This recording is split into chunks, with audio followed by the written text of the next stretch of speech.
The Christmas parade being rescheduled to this Saturday, and boy, we needed the rains, but I wish it had waited till this Saturday and we could have had everything. But we've worked really hard, the committee's worked very hard to try to make sure that your Christmas event is going to be a great one. And so Hillary, share with us how everything's been changed and how it will all shake out Absolutely. for this coming Saturday. Yeah, for sure. Well, thank you, Mayor and Council, for giving me the opportunity to speak about all of the excitement and the holiday cheer that we have going on in downtown Tifton. As you all know, praise the Lord, it rained this past Saturday after we made the difficult decision to postpone our Christmas parade. That was originally for Saturday, December the 9th, but our committee made the decision to reschedule our Christmas parade for this Saturday, December the 9th. So the parade will begin at 5 p.m.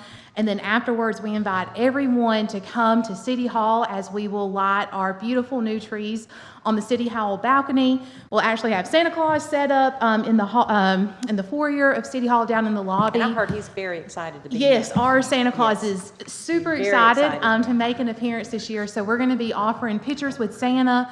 We'll have a letters to Santa station where the kids and parents, anybody of all ages, could write a wish list to Santa Claus, and we can put it in our mailbox and we'll send it to the North Lester's Pole. going to ask for a CDBG grant.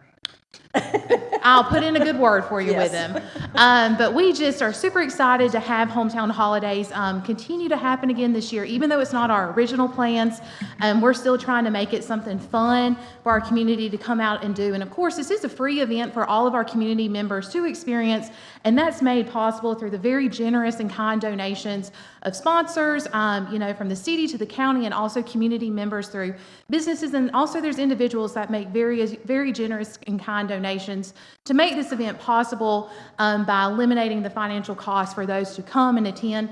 And like I said, our original plans aren't going to happen, but we're going to have live music, which is something we normally do not are able to offer for Hometown Holidays. And we're also going to have Christmas karaoke.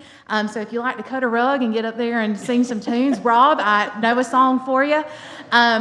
But we're going to have a s'more station all throughout First Street, bouncy houses, and the City Hall parking lot. So there's also going to be a super cute mini cow coming as well. So like I said, it's not our original plans, but we are committed as a city to offering something fun and exciting for our community to experience for the holiday season. And of course, not to mention the beautiful decorations that are in downtown that was made possible by council by approving the cost of the spending for that. So if you all are available, come on out to downtown Tifton this Saturday at 5 p.m. for our Christmas parade, and then our tree lighting ceremony will begin at 6:30, and all of the other holiday celebrations will begin afterwards. So Perfect. Make plans. It's not going to rain. It's not going to rain, y'all. It rained this past Saturday, not this Saturday.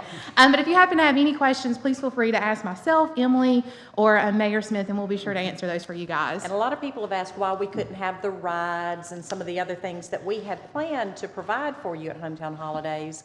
They had other events booked. And when Correct. we had to delay ours for the weather, unfortunately, we couldn't just move those type of things to the following Saturday. So it's going to be a little scaled down, but it's going to be a lot of fun. We've worked hard to bring in as much that we possibly can, and it's all about the kids. So Absolutely. come and have a great time. So thank you for that. Absolutely. Thank update. you all. All right. All right. Rob, you good, or are you still waiting? I have a question. Oh, okay. Sure. Okay. And Hillary and the committee, Rosalie and Angela from our tourism office, and Emily, several of us that have worked on the committee.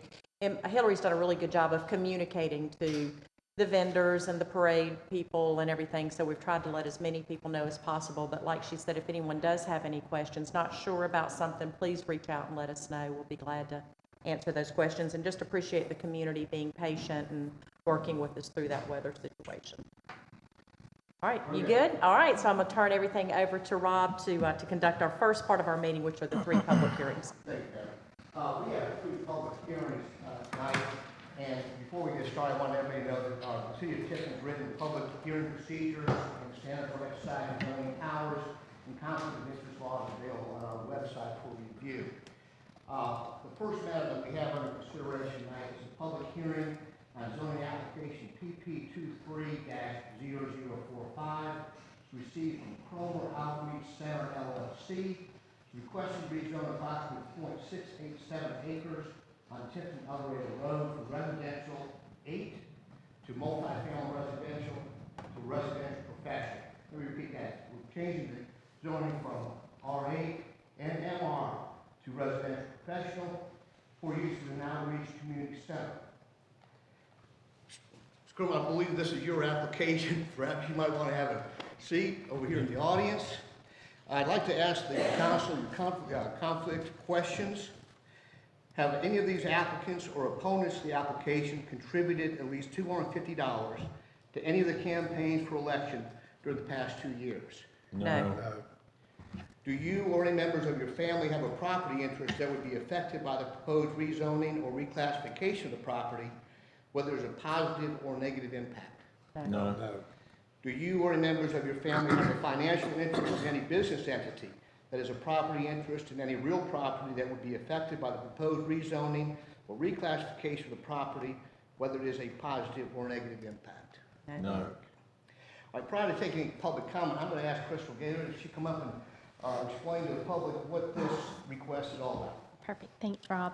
The Planning and Zoning Commission reviewed the amended application on November 29th, 2023, and recommended approval. The parcel is currently split zoned, with portions of the property being R8 and the other being multiple residential. The uses of the surrounding areas are R8, County Mobile Home Park to the north, multiple residential to the south, and R8 to the east and west. In addition to the single family, there is an elementary school, a Head Start, and an apartment complex in the immediate area. Again, this request is to rezone from R8 and MR to residential professional. Gentlemen, if you'd like to speak in favor of the application. Lester Cromer, 112 11th Street West, Mayor and Council. Thank you for the opportunity to speak today about the proposed outreach center on the property under consideration for zoning change. This proposed shift in zoning to residential professional is not merely a change in designation, but a gateway to fostering a vibrant and supportive community hub. The Cromer Outreach Center aims to serve as a catalyst for positive change, a space where educators, entrepreneurs, and community enthusiasts converge to address the unique needs for our area. Through a dedicated committee, we aspire to chart a course that optimally supports the diverse requirements of our community. I urge the council to consider lasting benefits that this center can bring to our residents and grant the zoning change necessary to make this vision a reality. Thank you for your time and consideration. Is there anyone else who would like to speak in favor of this application? Is there anyone who would like to speak in opposition?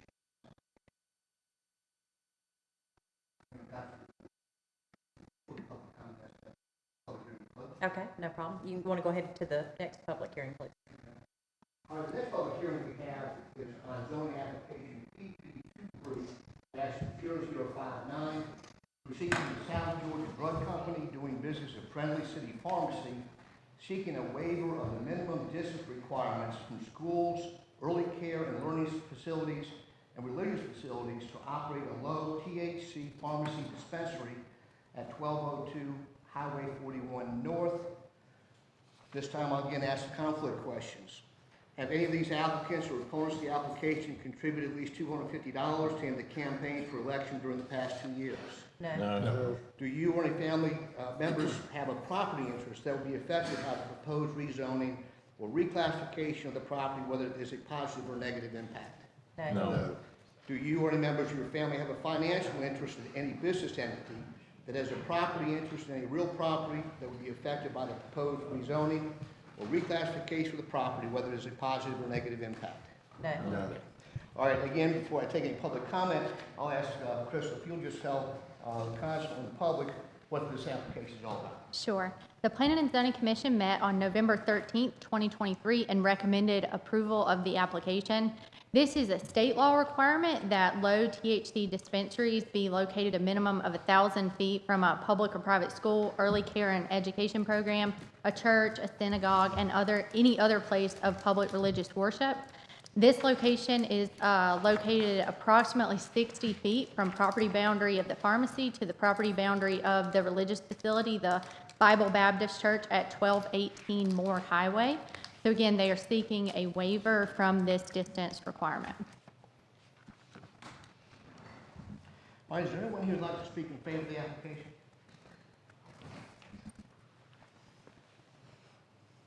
Lucas Brown, 39 Hunterswood, 39 Hunterswood Avenue, Tifton, Georgia. This is a law that just recently passed in Georgia to allow only independent pharmacies to sell low THC products.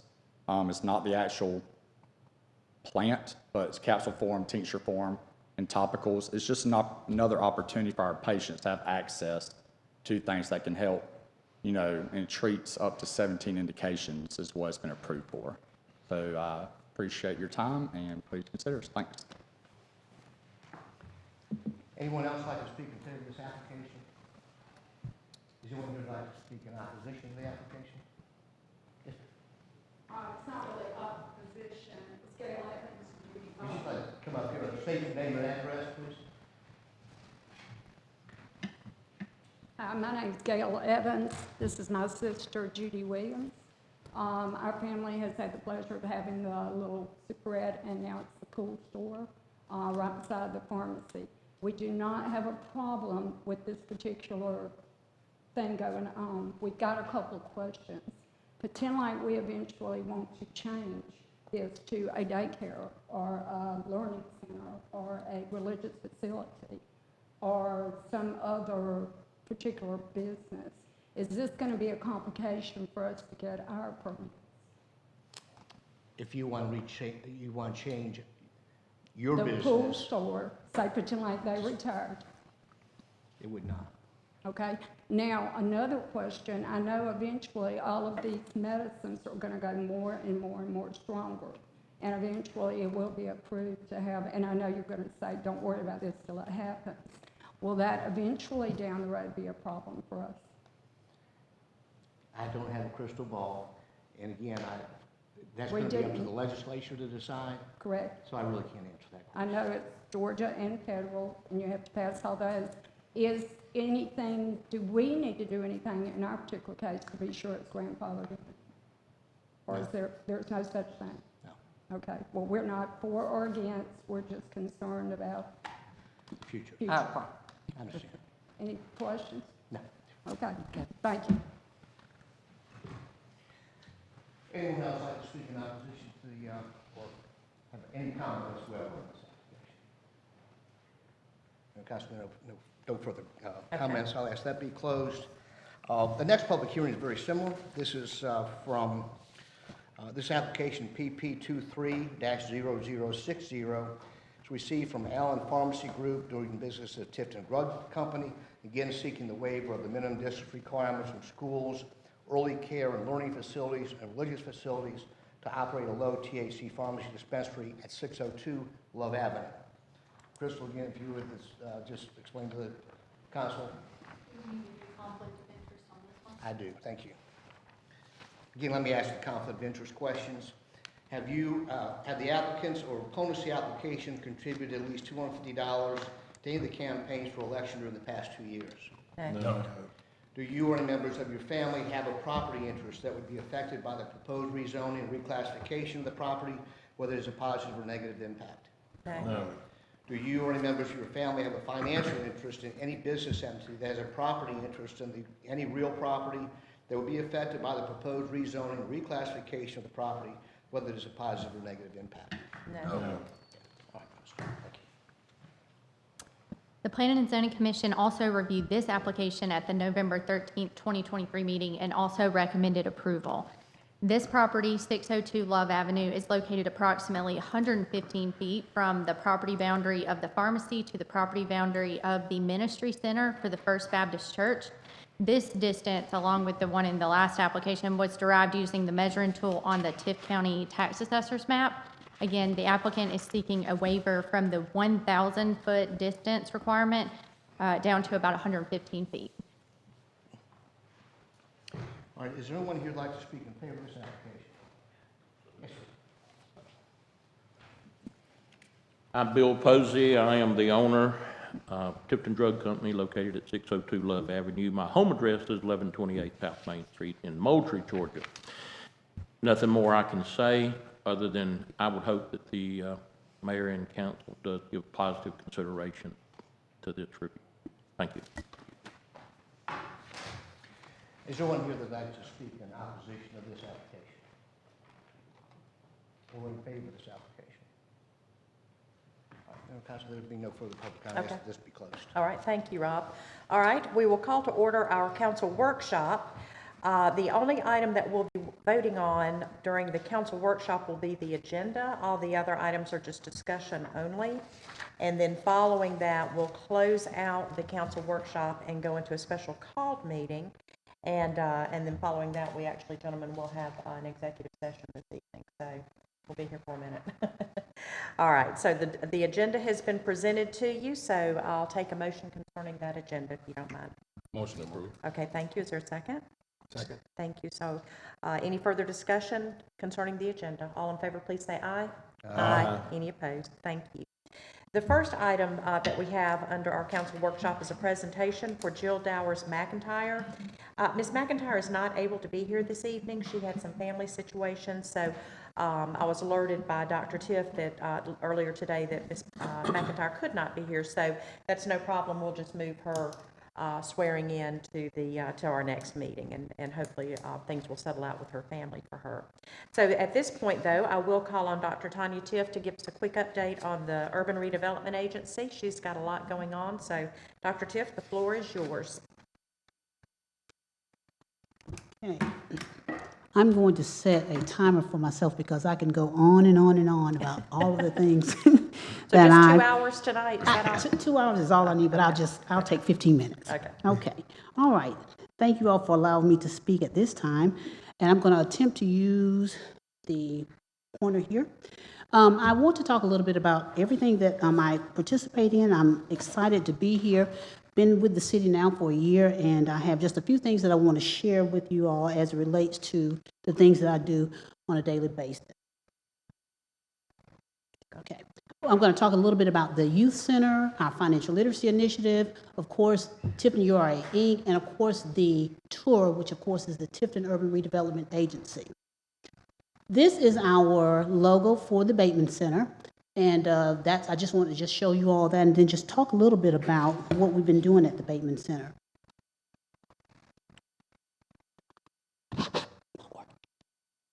Okay.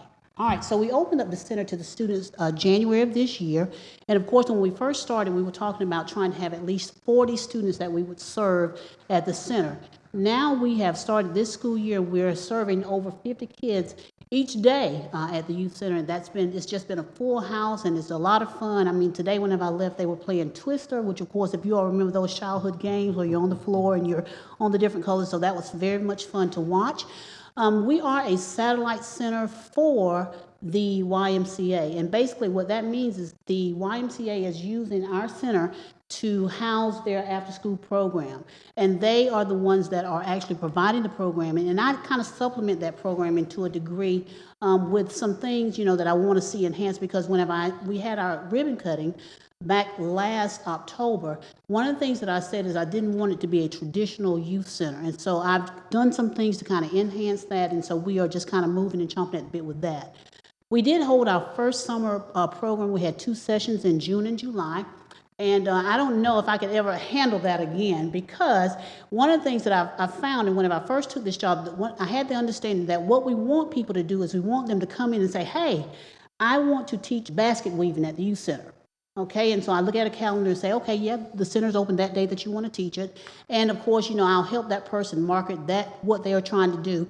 But I decided, because this was the youth center and it was the first time it was being opened, and because people still really didn't know that the youth center existed really and what they provided. So I decided to hold 2 summer sessions this past summer in June and July, and they were 3-week sessions, and so I tell you what, it was a lot of work. I think the most challenging thing was that there was a lack of volunteers.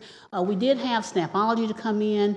The Arts Council was very, very instrumental in helping us to provide art for the students at that time, and of course, we just had just a few volunteers that we had. We were able to use some of the Second Harvest to provide our lunches or those meals for those days. So I was able to get signed on with them. And we have received several donations over the course of this time that we've been there.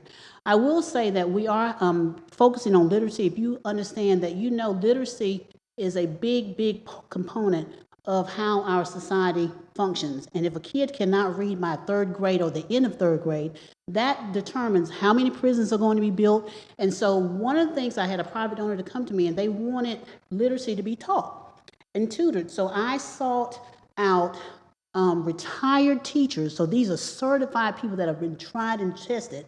They know what they're doing, and they come in weekly and they provide tutoring services to these students in reading and, of course, mathematics. So I'm really, really excited about that, and that the kids are really, really getting a lot out of that program. All right. I want to mention that we do have a mural that was done because of the Arts Council.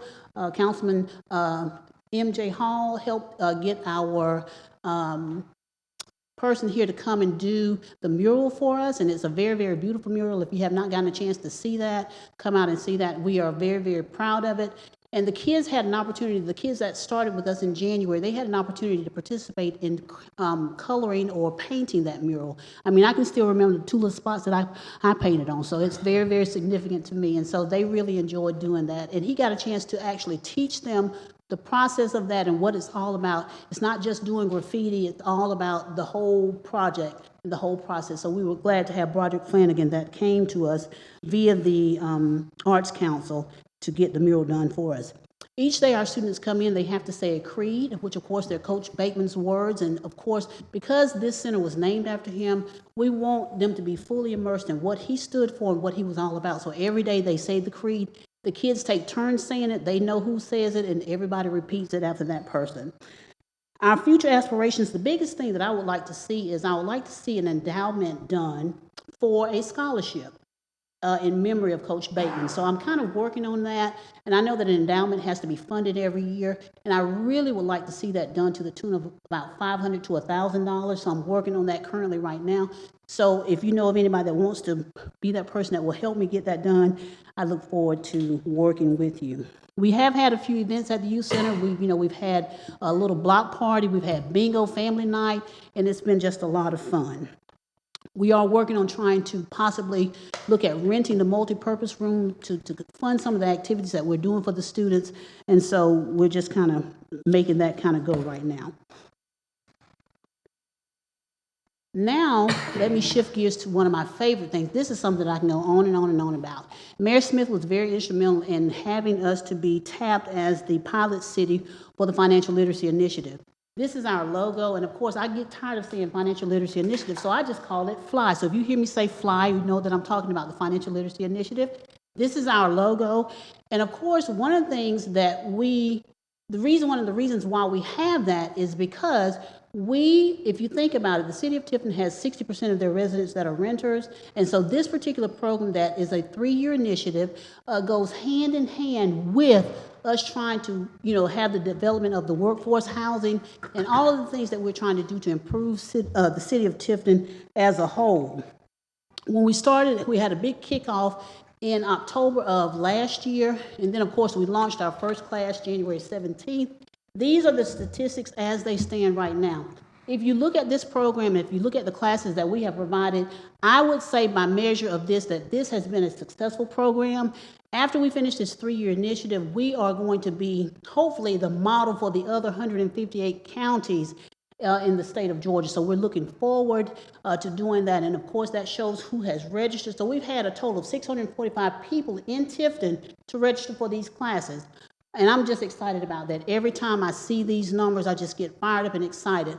We had the Federal Home Loan Bank out of Atlanta was they were the institution that gave us the first little bit of money. They gave us $10,000 to kick off this program.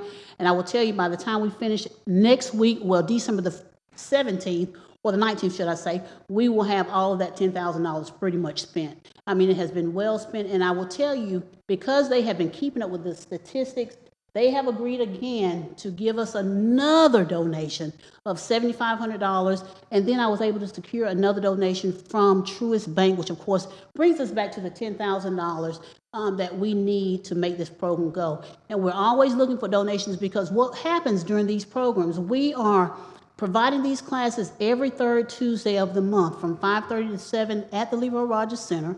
And of course, we have a core group of people that come to these classes each time. if you look at what we've done so far, just know that we're going to be shifting our focus to home ownership next year. Oops, go back. All right, one more. Okay, all right. So far, this is what we're doing. Last year, when we started in January, we had our first class dealt with budgeting and finances. So we're actually going to create a budget because we were taught that it takes about 6 months to create a budget, a good sound one. So we're going to actually have an application class where our citizens that come to that particular class are going to walk out with a budget in their hand. The second class, because we're trying to move toward home ownership, we're trying to reduce that number of renters from 60% to anything below that, okay?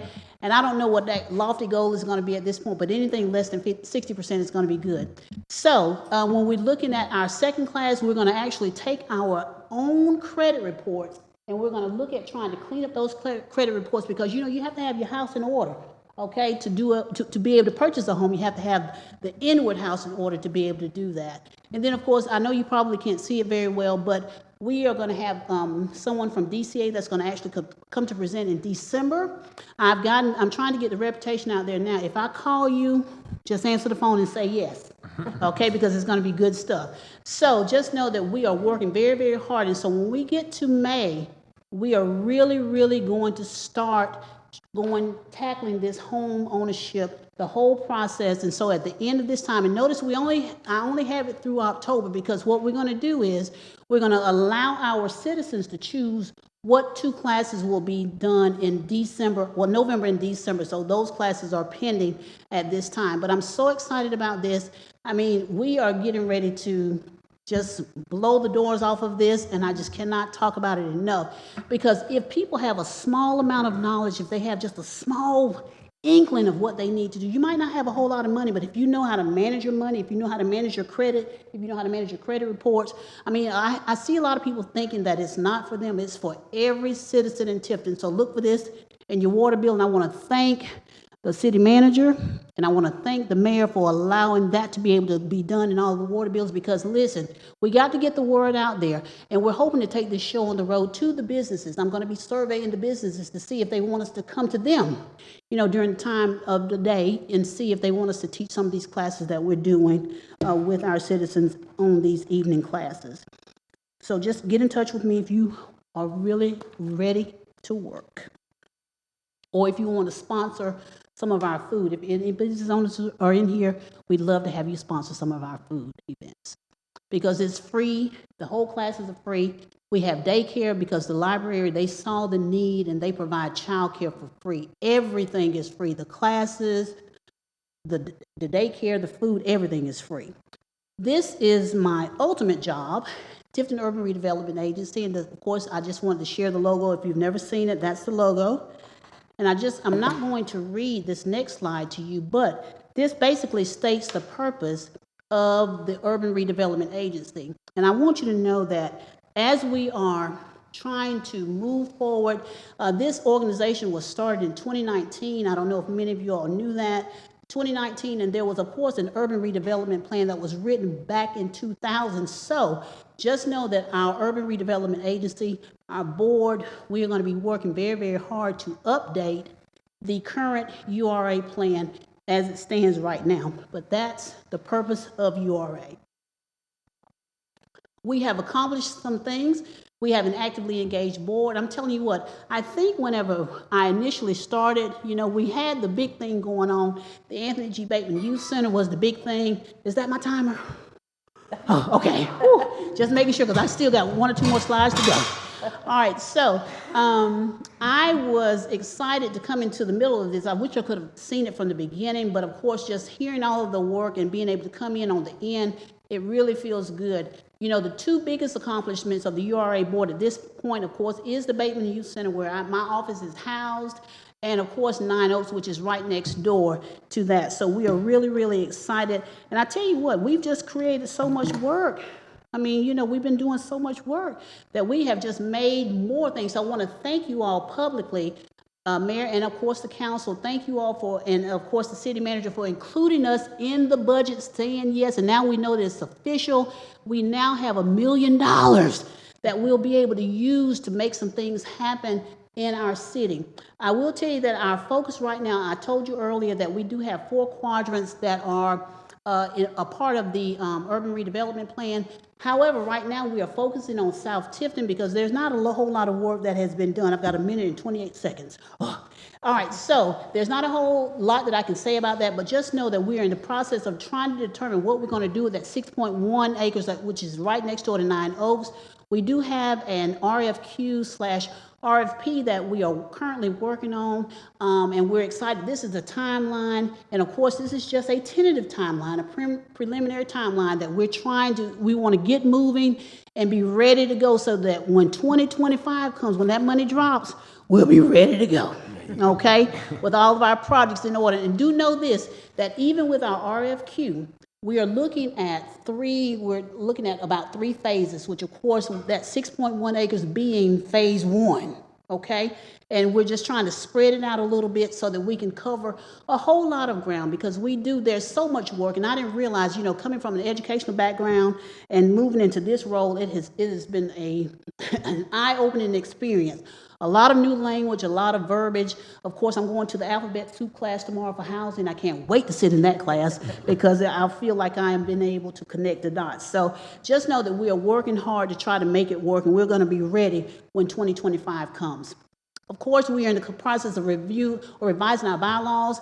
I want to have a clear-cut mission and vision statement, and we're trying to create a one-page deal where we can, when you hear urban redevelopment, you know exactly what it is. That's my timer. Let me just have just a couple more minutes. And so just know that we're working as a board to try to create that one pager that gives you an open bird's eye view of what we do. And again, I did mention those quadrants, and if you would like to know what those are all about, you can see me after the meeting. There's one other section that I need to tell you about, Tifton URA Inc. This is our new area, which of course the board, whenever I started with them, they charged me to, of course, obtain 501c3 status for us, and I did that. And of course, we are always open to receiving donations. As a matter of fact, today had somebody come in. They donated so many games and footballs and basketballs for the children, and that's just always exciting. That place is blessed, and I don't know if you hadn't been there to see it, you just know. So no weapon formed against it shall prosper. I just know that. It's just a blessed place. And so just know that we were able to use that 501c3 status to get the feeding done for the summer program that we had. And of course, I've already talked to you about the fact that we want to establish an endowment in memory of Coach Bateman for a scholarship. So if you don't have any other questions, that's us in a nutshell. And I tell you what, we're just doing the work. Just watch, put on your seatbelts, and wait and see. You hadn't seen nothing yet. Thank you. Woo, goodness gracious, man, I tell you what, that's a good report. Very good. That was a good report.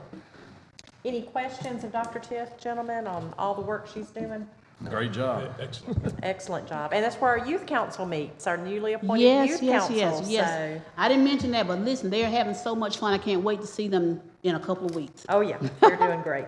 All right, thank you, Dr. Tiff. We really appreciate that outstanding report. It's good to hear that the 501c3 status has been secured. I know that was a big goal of the board.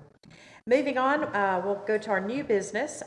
We are going to be reviewing the applications that we just heard the public hearings on. So we'll start with the Cromer Outreach Center. Rob, does Lester need to step out or? Yes. Okay, yeah. If you don't mind, Lester, we'll come get you in just a few minutes. So thank you for recusing yourself.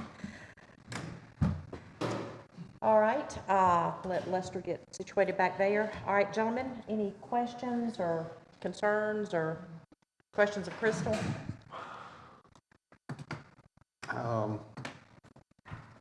been consistent over 8 years on zoning, changing zoning. To go from residential and multi-residential, which is all the ones surrounding it, or that, to go to something else.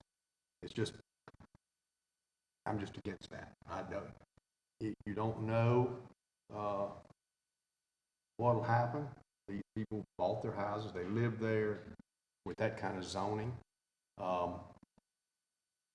if there was something like, I made, I guess, one exception, if you will, over on 41, but, you know, across from the drugstore, when we changed that house, that still has 4 or 5 trucks in front of it, that's gotta be an improvement. If they do something residential professionally, they won't have, you know, all these trucks and everything, but at least that had 3 different sides where there was something that was not residential, okay? This one is surrounded by that, and to protect neighborhoods, we can't go along here and change zoning.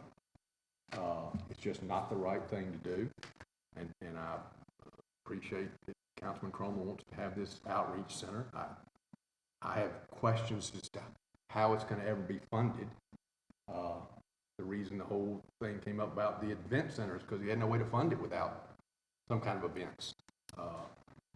Grants, you think, you know, grants just aren't, you know, hanging off of trees can get to fund it. And I just can't subject that neighborhood to residential professional when it's surrounded by residential and multi-residential.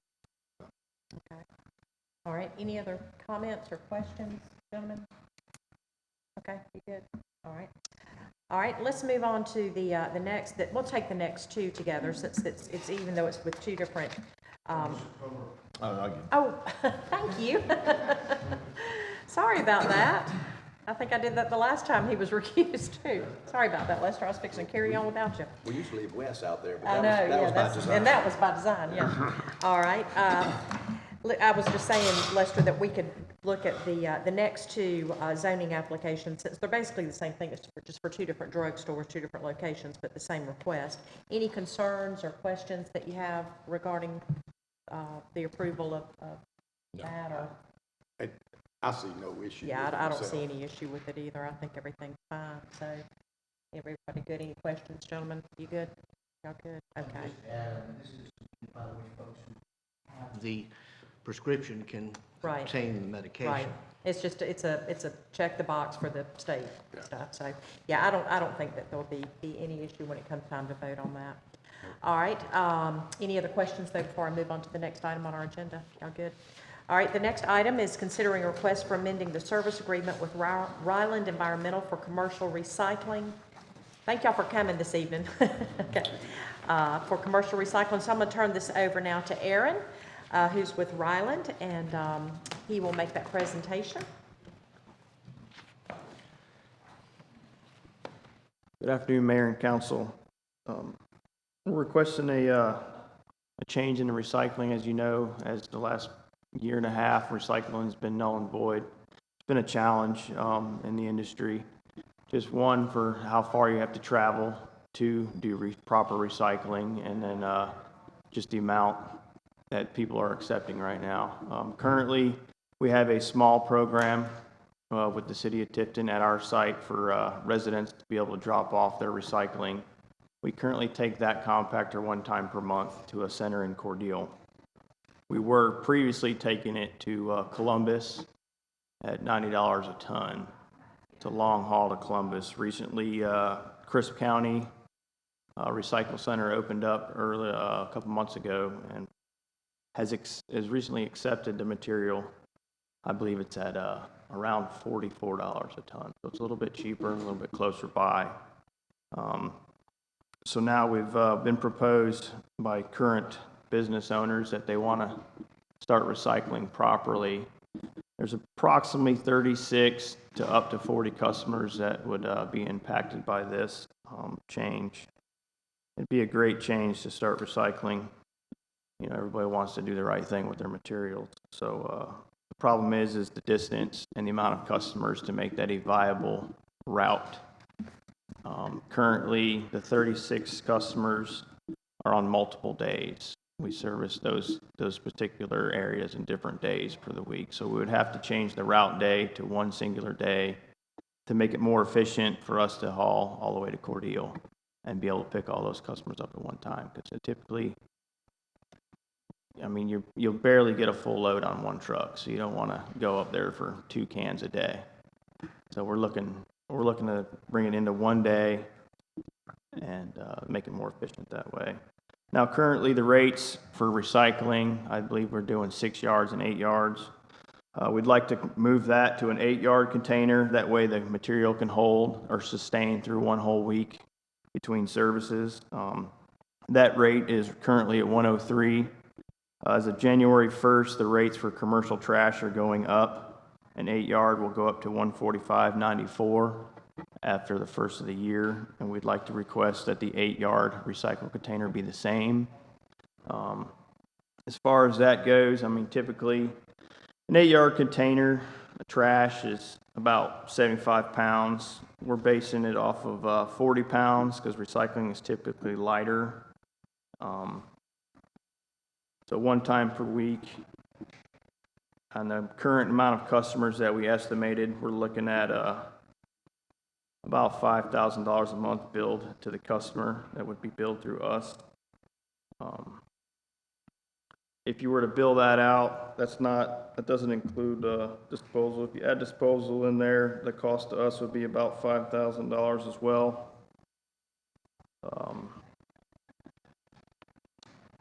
So there's a deflect in there. It's not really profitable to do recycling on our half. We're going to end up taking a loss on that no matter what we do. So it's just part of the contract. We want to do the right thing for the customers and try to recycle for everybody that wants recycling. Now, if that number grows, we can push further with creating a bigger route, maybe adding a route day to the service, a full route day. For that, currently we would have to do a half-day recycle and then have to do a half-day trash. Okay. All right, any questions, gentlemen? Aaron?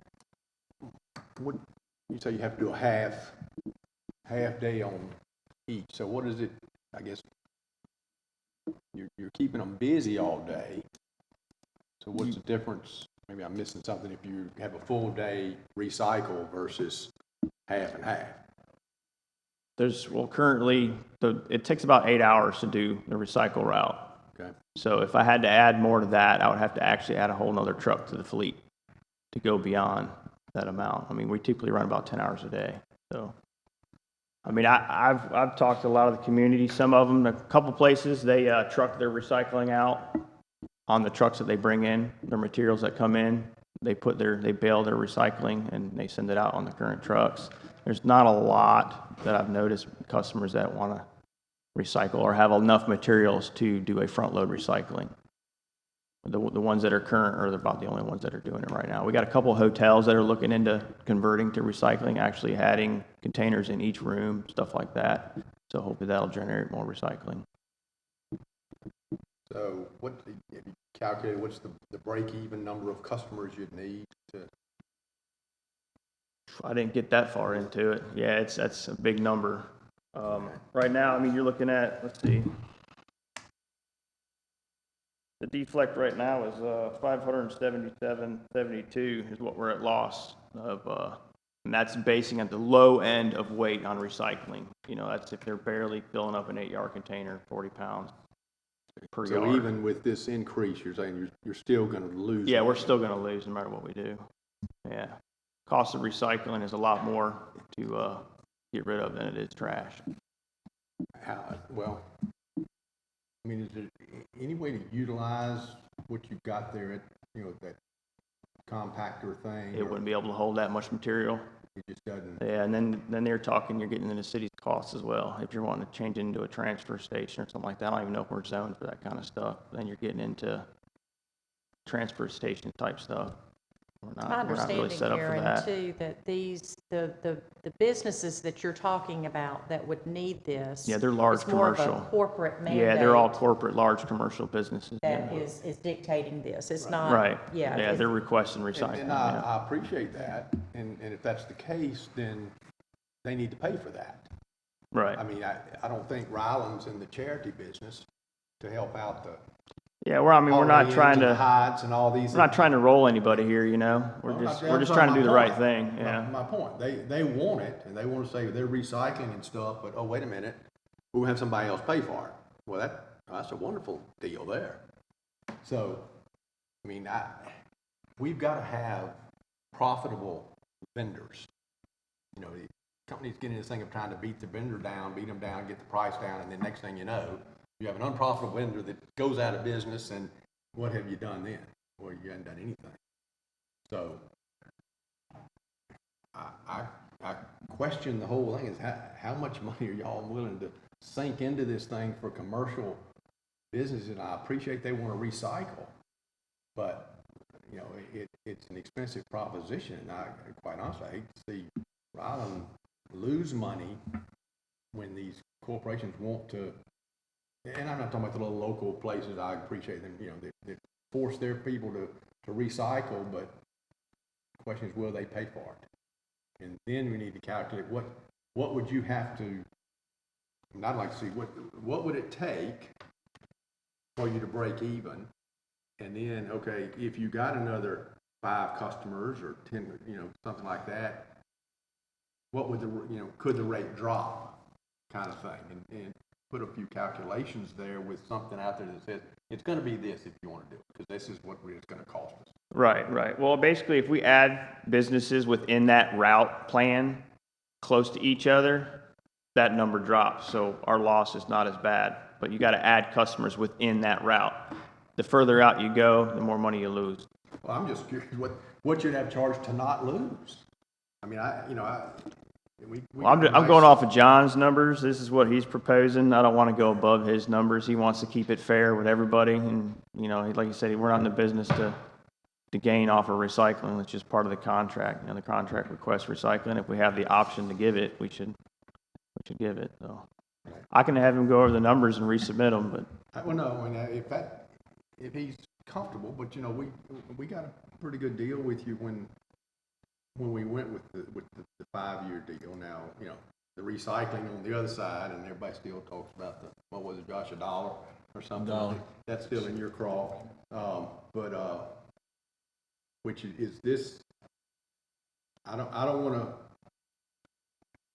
want residential, the city and residential, to subsidize what's happening on the commercial side. You know, if now you're going to Cordeal, then we should see more than $1 on the city side.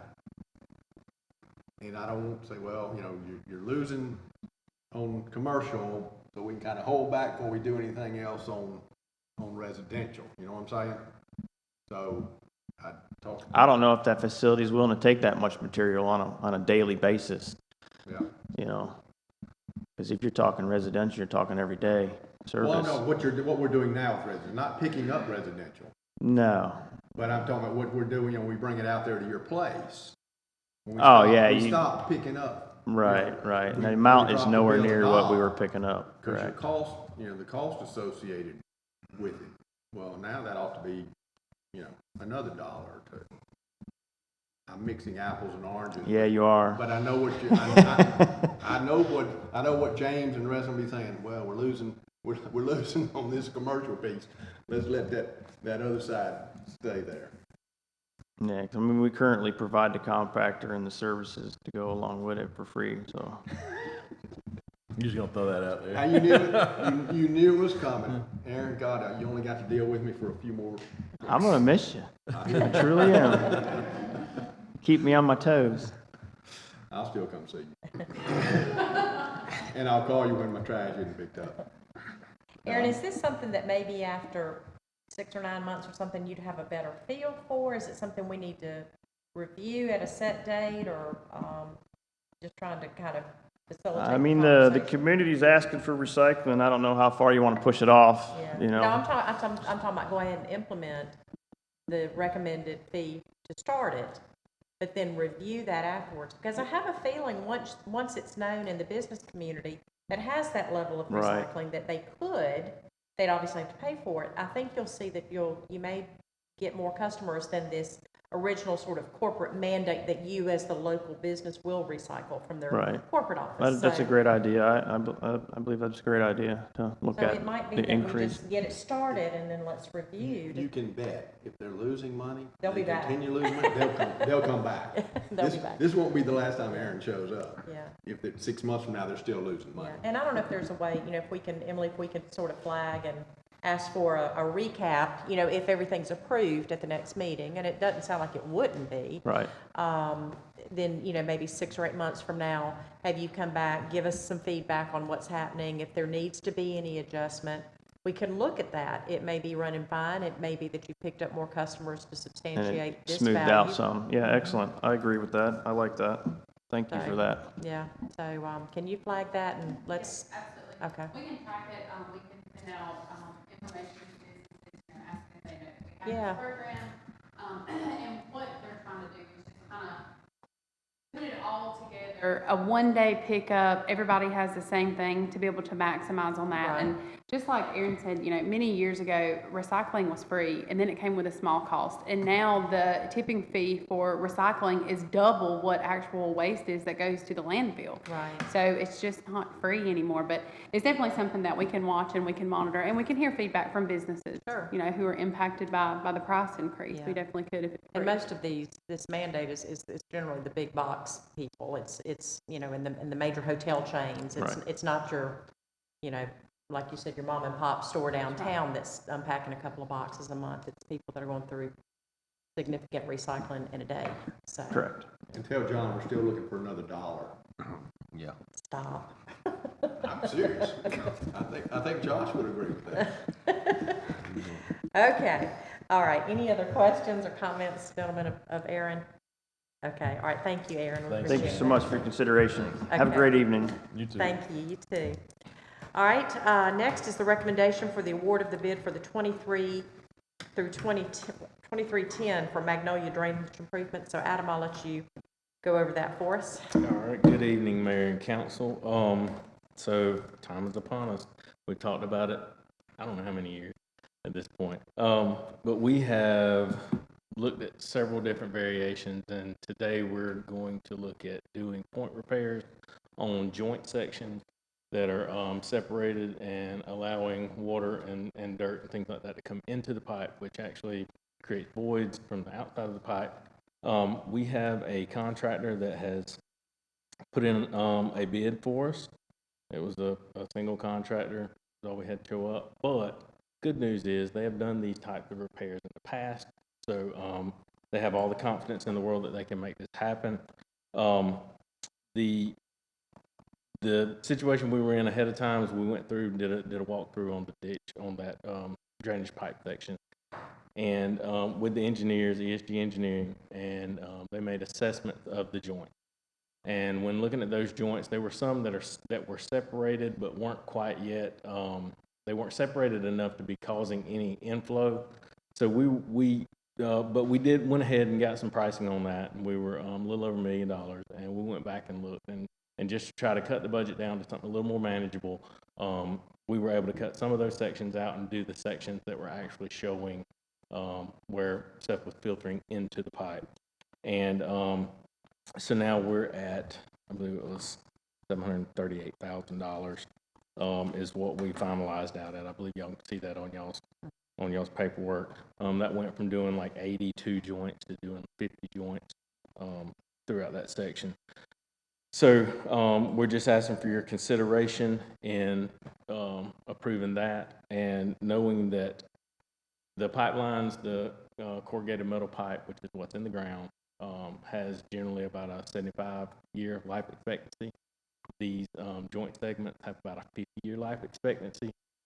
This pipe runs, if you're not familiar with it, runs from Flowers Grocery over on Magnolia, or Flowers Bread Store over on Magnolia, across the old Walmart parking lot, which is now Tractor Supply, and then ends up over by the interstate at Staples. So it's a pretty long run of piping, and it's large piping. There's a couple sections that are 8-foot diameter piping, and a couple sections that are 9-foot diameter piping. So really large sections. It's a big undertaking, big project, but the engineer and contractor are confident that they can get in there and make these repairs, which is nice with the way it's going, because it will be subsurface, so there won't be the majority of it. There's a small section they're going to do some work above surface, but majority of it subsurface, so there's not going to be a lot of interruptions to parking lots and traffic flow and things of that nature. So that's it in a nutshell. If you have any questions, willing to know. Popco, they're Yes. not the ones that worked on Georgia Avenue, are they? Yeah. They got a little better customer service now than they did then? Good. Yeah, we'll stay on top of it. We'll stay with them. Okay, that wore me out. Yeah, that was interesting. Okay, any other questions, gentlemen? All right, thank you, Adam. Appreciate that Thank report and you. that information. Next item on our agenda is to consider a recommendation for a temporary compensation plan for on-call police officers. I'll call on our police chief, Hyman. Thank you. Over the past few weeks, we faced some unforeseen illnesses, officers needing to take some extended leave, and few officers leaving to start their own business. And to ensure that we have enough staff on duty to handle the calls for service effectively, we put patrol division on call. Each shift supervisor has put together a list of their shift. This list ensures that we always have the adequate number of officers required on a shift to serve with the different calls for service and work, you know, everything that we have going on in town. And I suggest that we implement a temporary compensation plan for the on-call schedule. Officers on call have to remain ready to respond to duty within 30 minutes of being called by a supervisor to work. And as a result, they're unable to plan much of their personal time on these particular days. My proposal is to compensate officers on call in the following manner. 1 hour pay for each day they are on call from Sunday through Thursday, and 2 hours paid for Friday and Saturday.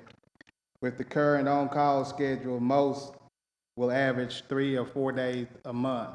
And this is just so that we've run the on-call before, but I've looked at, and a lot of other agencies are running them too. But then in some agencies, I see where officers get tired of not being able to use their personal time and stuff like that and start seeking other places. And so this here is just to let our officers know that we do care. We do understand that they have personal time and all, but at the same time, you know, we need them to be able to respond when something happens or somebody calls out sick. And lo and behold, I mean, while sitting out there, Ryan just had to leave, which is a perfect example, because one's wife went into labor and had to leave, so then we're gonna have to call somebody in. So it's stuff like that, and that's what we're doing, and that's the purpose behind it. Okay, and I'd like to point out, again, the financial implications would not put us over budget or have an effect on our current budget. No, it would not. Okay.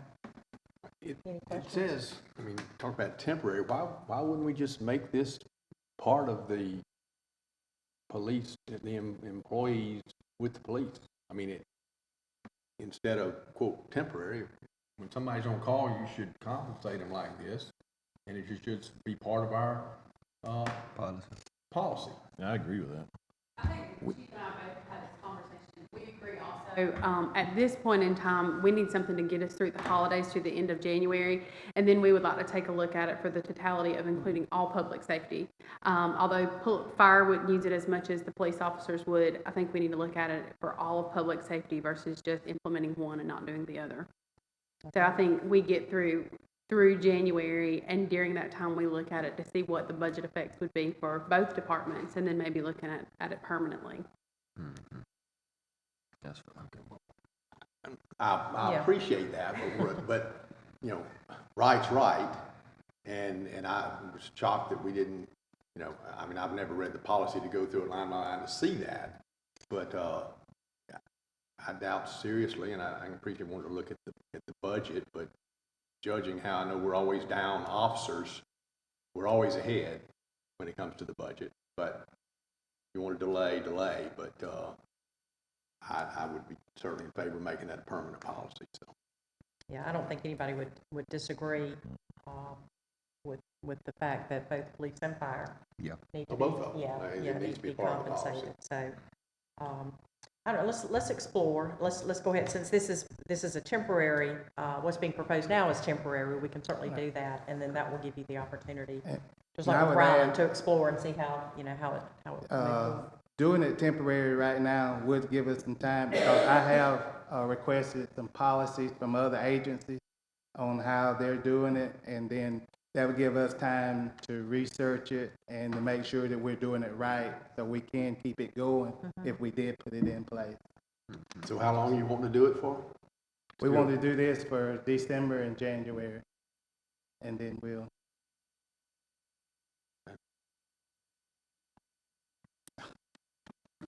Okay. Okay, thank All you. right, any other questions? Okay. All right, next I'll call on our city manager, Emily Beeman, to talk about a recommendation for a one-time incentive for our employees. Yes, the finance department and myself has worked on use of ARPA funds that was distributed out. We have a line item that addresses the negative impacts of COVID for employees, which also kind of goes into the consumer pricing index going up since COVID has hit. Myself and staff are asking for a one-time pay incentive for inflation impact to be paid on a schedule that was given to you beforehand, and I'll give it to Jessica to submit for the minutes. That would be paid by years of longevity for how long you have been here. The city currently has a line item for address of negative impacts to COVID, and there's $385,000 in that line item. This was sent to the state that said, yes, we would use this money for the impacts of employees. When we shut down for COVID, this is where employees were paid from. This all came from state funds, state and federal funds. We are asking that we go ahead and use half of the $385,000. We have to have these funds committed by the end of 2024, and by committed, it's not that we can just tell them this is how we're going to spend it. The contractor has to physically be in work, or the money has to be spent by the end of 2024, or we have to send this money back. So we're looking at ways to do this. Impacts of inflation and everything getting more expensive has definitely hit the pocketbooks of our employees. So we are asking for a one-time pay incentive that would possibly be paid out on December 15th, if approved. Okay. All right, any questions, gentlemen? It has to be used for for personnel. So, I mean, our discussion, use half now, and you gotta do half next December, and it's good Christmas bonus, and the money's there, and we have to use it for that, and can't use it for anything else. Yep. What else you gonna do with it? And if we don't use it, we don't pay just back just what we have held. We pay everything back, even though it's already been spent. The money goes If we back. don't spend this and have to send money back, I know. I'm just saying that it's not just what you have set aside, it's everything. mean, So it's important. don't look to- a gift horse in the mouth there, that's, you know. All right, so it sounds like there won't be any issue on that. Okay. All right, next I'm going to call on our city clerk, Jessica White, who is going to talk to us about a little, what happens when we have a Sunday holiday with alcohol sales. So, Jessica? Yes, our local bars have requested this. There probably are some restaurants, they just don't think of it as much as the bars. So New Year's ends at is on a Sunday, and a lot of our restaurants do stay open. So this would allow a bar and a restaurant to continue to be open till 2 a.m. On that Monday morning of New Year's Day. In order to do this, we have to pass a resolution, and they can do this up to one time a year, and they have not done it for 2023. Okay. Question? I can't help myself, I just can't. So, and I forget what the ordinance is, but so it has to close at 12, because it's Sunday, Yes, they close at 12. yeah. Any other days, I mean, when do they close on Saturday? It's be 2 a.m. Sunday morning. But they can't stay open past Yeah, that's 12. state law. It's 12:30 p.m. So after lunch, unless you have the brunch bill, and we do not. So our businesses cannot start selling till 12:30 Okay, and they have to close at 12 midnight on Sunday. by state law. Yes. Is this the only holiday that usually happens like that, I guess, I'm assuming? Say that again? This is the only holiday, New Year's is usually when it falls, I guess. On a Sunday. Majority of the time they've used it. They have done it for Cinco de Mayo before. But they can only call for it once. Yeah, so they just have to look at that the You calendar get and. one time, and that's it. One time through the year. Okay. 2023, or are we talking about 1900? Is that one time through the year for the state or just us? Well, this was initially done for St. Patrick's Day in the city of Savannah, when St. Patrick's Day fell on a Sunday. And this is a state situation, or we have to change? State will keep you from drinking on Sunday. Well, I mean. Well, just bars. I'm saying for us to It's be able to. mainly for bars, and our ordinance says once you close, they can't reopen till 7 a.m. Oh, but they ain't gonna wait around that long. So that's why we're extending it past that too. Okay. I'm just I trying don't to think make there'll be it any easier. issue with that, so we should be I'm okay. just trying to put it in the book where we don't have to. Okay. All right, Jessica, you want to go ahead and present the 2024 meeting calendar that's in our packet? Okay, that's just a proposed based off the holiday schedule. Okay. And preparing the agenda packet and thinking about the holidays of upcoming year. If y'all have anything that y'all see that will be a conflict for you and have any suggestions, please let me know. But Okay. that's just following our meeting schedule and just making adjustments based Sure. off holidays. We have council meetings and city holidays, so we can plan accordingly. All right, and that's in your packet, so if there's any issues, you can certainly get with Jessica or Emily, and then we can figure that out. All right, is there any other business to come before the council as far as our workshop is concerned? We good? I'm going to close out the workshop, and so that is completed and closed. And now I'm going to open our special called meeting, and so we are now in the special called meeting. We have just a couple of agenda items. So, gentlemen, I'll need a motion concerning that agenda that's presented to you. Motion. Okay, so motion to approve and a second. Any further discussion? All those in favor, please say aye. Aye. Any opposed? All right, we have the main item, which is the award of the request for proposals for 2023 for the Rural Workforce Housing Development. So, Crystal, you want to give us the details on that? Yeah, sure, thank you. Thank you. We released a RFP, a request for proposals, on September 29th, seeking submissions from developers interested in partnering with the City of Tifton for the provision of workforce housing. So the Department of Community Affairs has a grant opportunity out right now. It's for the creation of workforce housing. So those houses that are the train, but more affordable to those in the workforce. So these are not your $350,000 houses for purchase. These are more, it's under state law, got to be less than $290,000, but for us locally, we think that's far under $290,000. And so we released this request looking for developers and saying, bring us your best projects. Bring us that piece of land, bring us, the best that you got, because we are looking to partner with you. So how this works is the city would submit an application to the Georgia Department of Community Affairs seeking infrastructure monies. So the maximum amount that you can seek from DCA is $2.5 million. And that money, surprisingly, it sounds like a lot, but it goes pretty fast when you're talking about infrastructure on subdivisions and housing development. But this would be your water, sewer, roads, all of the infrastructure pieces of a housing development. And then a developer would come behind the city. We would pay a contractor to lay all those pieces. But they would come behind us and they would build all of the houses. And then you're thinking, well, what's the whole incentive piece of this? Well, if the developer doesn't have to pay for the infrastructure, then they can lower the purchase price of the house, therefore creating more workforce housing. So not $300,000 houses, but more looking like maybe $175,000, $185,000, $200,000 range.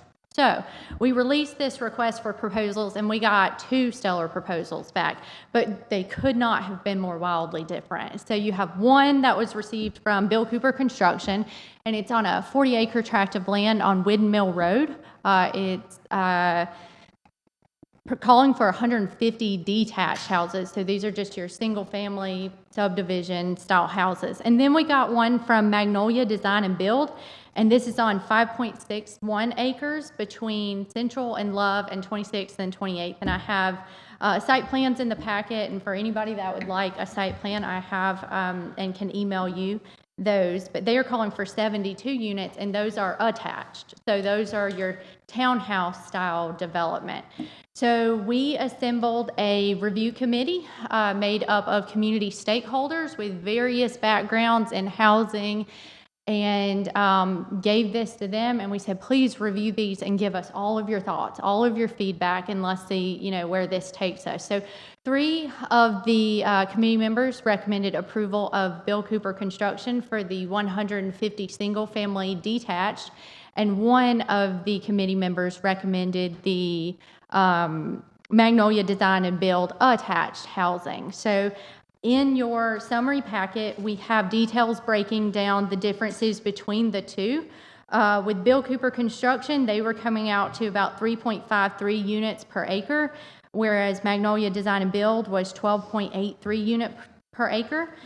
Bill Cooper Construction has a proposed sales price of between $165,000 and $245,000, depending on the square footage of the house. So you have smaller houses at 1,100 square feet, and then you have slightly bigger at 1,500 square feet. And then on Magnolia Design and Build, we have a maximum sales price proposed at $179,000 and the square footage at 900. So you have the score sheets from all of the reviewers. You have 2 submissions from each developer. So after the initial meeting of the review committee, they needed more information to make an informed advisement. So we went to both of the developers and asked them for those additional pieces of information. They both responded extremely quickly, and we got those back out to the committee for consideration. But this is a breakdown of the 2 developments. I can take any questions that you have about the developments.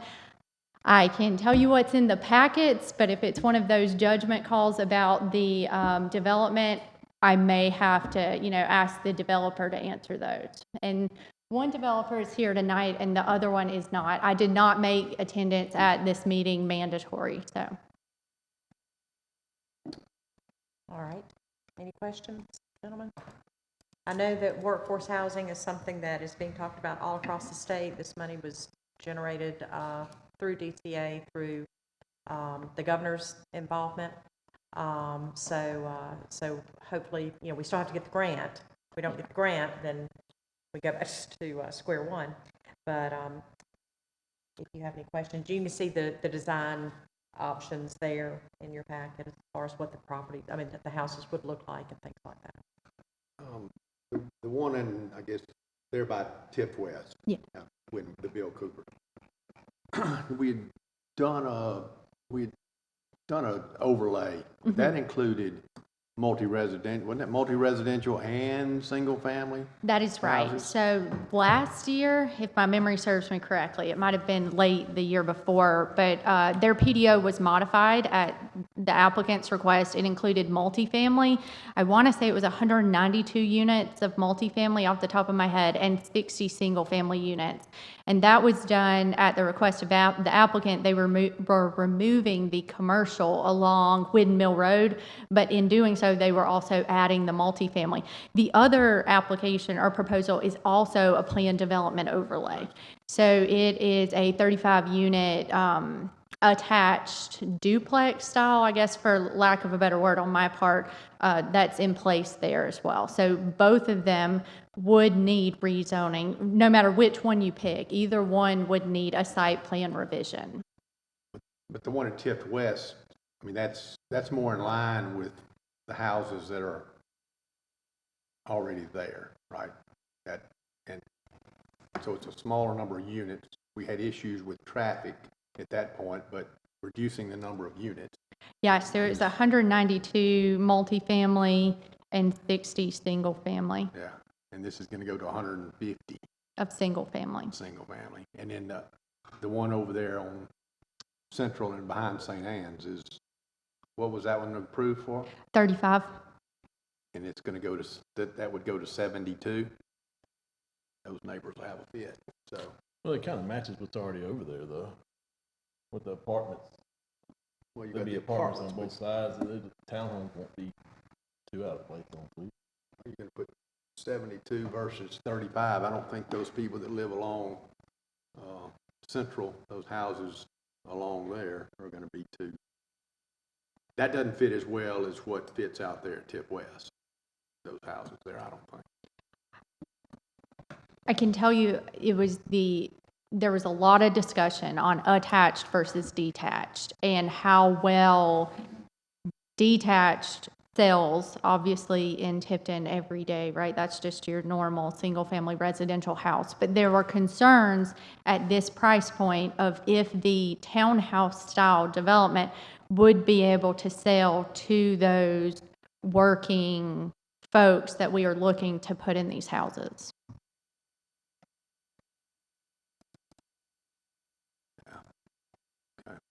And that Central, that's the dividing line of the district there. I believe both of these are in your district, right?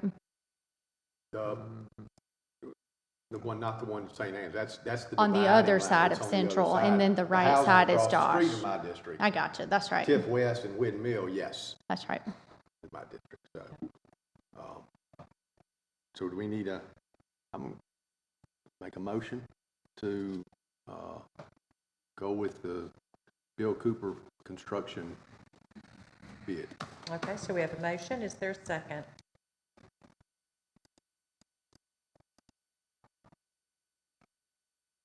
All right. I guess we gotta make this decision tonight, huh? Yeah, this is the special call. Yeah, Yeah. I mean, Did you want a second or not? Can I step up and make a comment, ask a question? Not right now. Not right now. We've got a motion on the table, so I can't interrupt that process. So we have a motion. I don't normally second a motion. I don't like to second a motion. I cannot make a motion. I can second. I don't like to because I feel like that's the council's responsibility. But I will second Jack's motion to approve Bill Cooper. So that gives us the opportunity for further discussion. yeah. Is there any further discussion? All right, seeing none?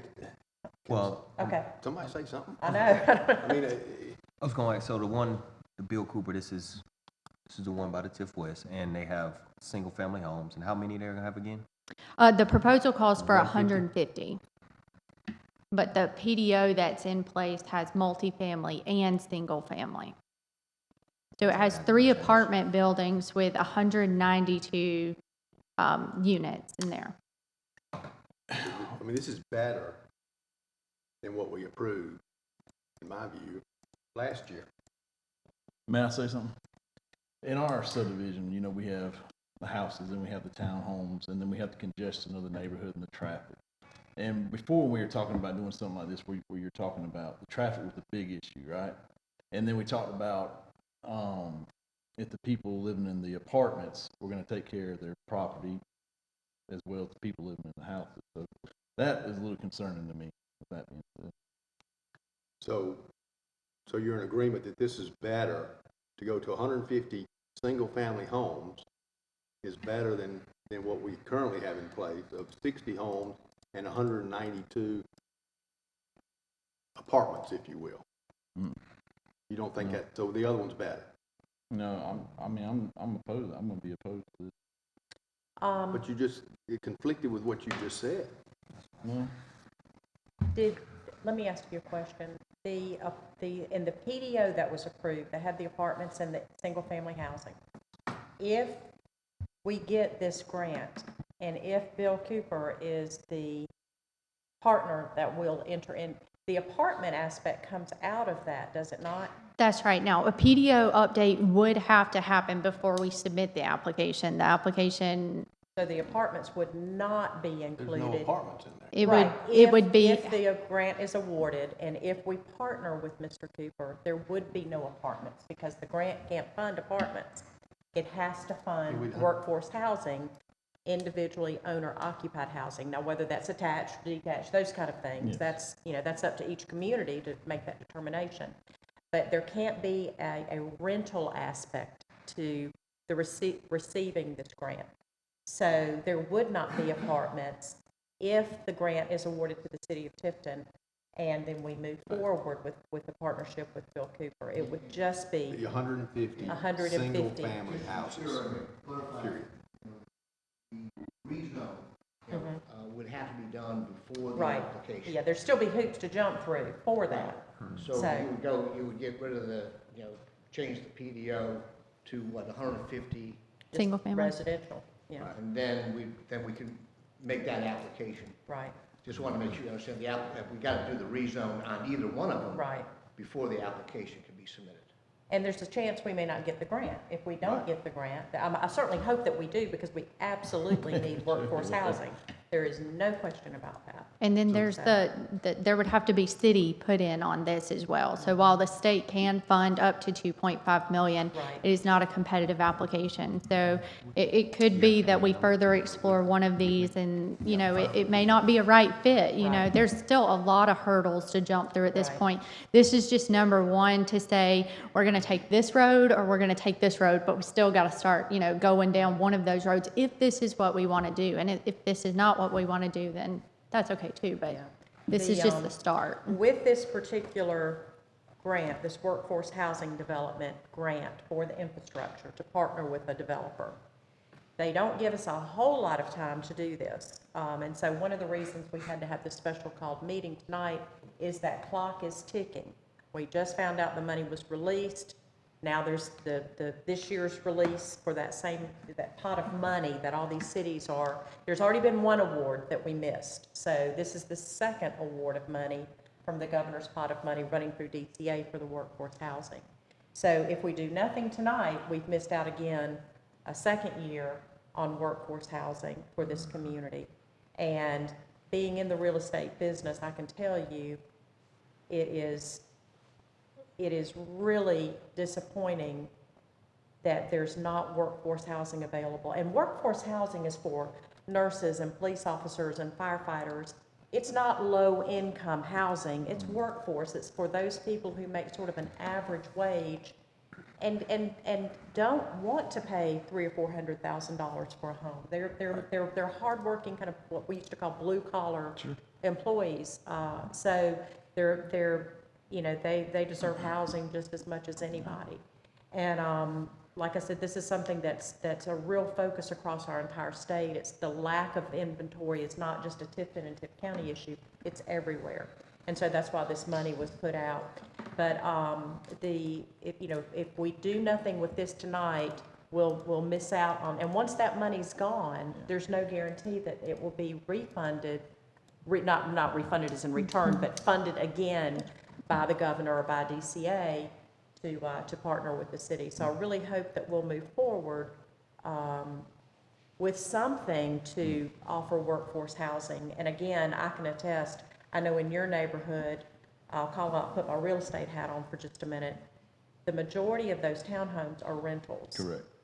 So they were offered for sale for owner occupancy. Correct. Very few of them are owner occupied. Most of them were purchased by investors, and now they're rentals. So it didn't get it didn't check that workforce housing box, because what the goal is to get workforce housing for occupants to own and purchase, which ties hand in hand with what we're doing with our financial literacy. Right. It's not for an investor to come in and rent it out and make money. No, I get it. And I don't want to Yeah. do nothing. I mean, of Yeah. course I want a grant. Yeah, And yeah. to move forward is, I like the other idea better. Yeah, yeah, well, this is the recommendation of the committee, and if you'll look through your score sheet, you'll see it was a very credentialed committee that offered, and scored, and the scorecards are here in your, in your packet, so that you can compare the scores and see how each one played out as far as their presentation to the committee, and the committee's review of each of the applications. So if you'll compare those numbers, you'll see when you total everything up at the end of the day, it was pretty significant that was where it was obvious, not significant, it was obvious that was the recommendation of the committee to move forward with Cooper Designs or Cooper Builder. And the people at Tip West, from when we had the issues before, of course, Yeah. the most vocal he wasn't really opponent, but he had issues with the 192 units and rentals and that kind of thing. He's since passed away, unfortunately. But their concern was the number of units and the amount of traffic, and so this just fits with that housing, as opposed to the other one, which, and I'm not talking about the people in the apartments, I'm talking about the people that own their houses, that are across the street. They're these owners of these houses, and they're not gonna like 72 units when it calls for 39 right now. And the unit size was 900 square feet, right? And that's At 100, and I can't do the math in my head, at $179,000. Was it 179? Yeah, 179. What's that come out to per square foot? I don't know if someone wants to do their math on their calculator. That was taken, all of those things were taken into consideration. What's that come out to? At 1,000, it's 179, so I don't know what 900 is gonna be, something over that. Yeah, no, that's true, good point. So, anyway, all right, we have a motion, any further discussion? We do have a motion second on the floor. Is there any further questions of Crystal, any further discussion? All right, I'll call for the vote. I do have a question. If this does not pass this evening, then we've lost this opportunity, is that correct? We've definitely lost opportunity for this year. the third, so this is the third round of applications. We've heard about the fundings from the first one. I don't know about the second round. award, yeah. This will be the third, it's due January 12th, and then there will be a fourth, it's due in April. So there was no requirement to put it out competitively and procure like this, but we wanted the best and brightest proposal, the overall best for the city of Tipton. And so we thought it was best to put it out competitively, so there was no favoritism of one developer over another developer. We wanted to just level playing field, set up an advisory committee, and that's, just basically what the process was. But we didn't have to competitively procure it. Or could have just picked somebody. So you could have just picked somebody. And so so to answer your question, long way around is, in theory, we can still apply for the fourth round, and we don't have to put it back out competitively per se. We would still want to do so if these two proposals are not the proposals that we think it's best to put state funds with and local funds with. If these are not hitting the mark, we can definitely put it back out again, or we can go find a developer, because there was no requirement to competitively procure it. And were all of our local, I'll use the term local developers were aware of this and had the opportunity to engage with this process? We sent it to known builders and Right. developers. So if they had pulled permits for building a house in the last 2 years, we sent it to They them. received this information that you can come to the table and submit your proposal. That's right. And so it wasn't that we sought just two developers out, we sought all developers out, okay. Your question also, if we wait until the fourth round of funding, if we don't do something tonight, this is the first time DCA has ever done this. This is Yeah. uncharted waters for them. It's uncharted waters for us. We can call and ask questions. There's not a lot they can tell us. They can't even guarantee if there's going to be a lot of funds in the fourth round of what's Right. going on. So just wanted to put that out there, as it may seem like a rushed process, but this is completely uncharted for just both can't wait. parties. We're gonna risk this money. Okay. All right. Any other questions before I call for the vote? All right, gentlemen, we have the motion to accept this proposal in a second. I'm calling for the vote. All of those who are in favor of working with Cooper Building on this workforce housing development, please say aye. Aye. Any opposed? All right, that passed. All right, city manager report. I do not have one tonight. Okay. Are there any mayor and council comments? In the interest of time, I don't have any. Me neither.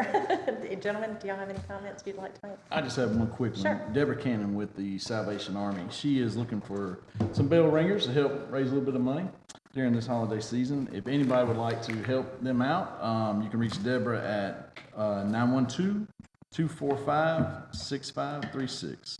245-6536. Yes, ma'am. Okay. All right, thank you for that. You're welcome. And I'm sure you'll be out ringing somewhere, I because you will be. always do. I will be. Okay, all right.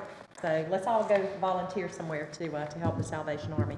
Any further business to come before the council, before I adjourn this meeting? We'll take just about a 1-minute break to go into executive session. All right, I'll need a motion to go into executive session for real estate purposes. We have a motion, a second. All in favor, please say aye. Aye. Any opposed? All right, take a 1-minute break.